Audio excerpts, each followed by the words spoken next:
Kibakuli, kumbuka mapenzi ndio kila kitu kwenye hii dunia. Hata Samsoni uvumilivu ulimshinda, ndio maana aliingia katika mkumbo wa mapenzi akajikuta ameangukia pabaya. Kwa hiyo ukiniambia kwamba wazazi na mapenzi, kwa wazazi huko unashindwa kukuelewa kwa kweli. Mapenzi yana nguvu. Hongera sana kijana. Katika maisha kuna vitu vitatu vya kuzingatia. Jambo la kwanza, mheshimu Baba Mungu wako aliyekuumba katika dunia hii. Jambo la pili, mheshimu baba na mama yako, maana hao ndio wanajua thamani yako. Lakini vijana wa siku hizi mmepotea njia kabisa.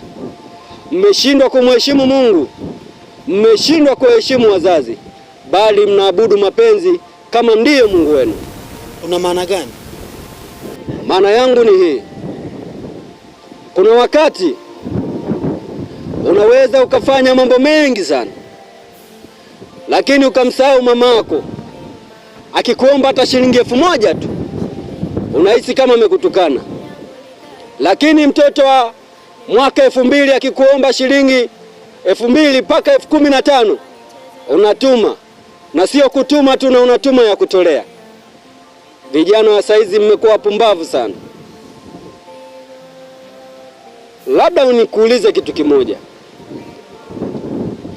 Katika mapenzi unayoabudu wewe na wazazi wako, ni kipi unachokiheshimu sana katika dunia hii? Kibakuli, mama ana nafasi, sio sana, ila mapenzi sasa ndio yana nafasi kubwa. Mama na mapenzi wapi na wapi? Ndio maana nasema upumbavu umekuwa mwingi katika dunia. Kwa sababu nikikuangalia katika macho ya kawaida, wewe ni kijana mzuri sana, una hekima na busara,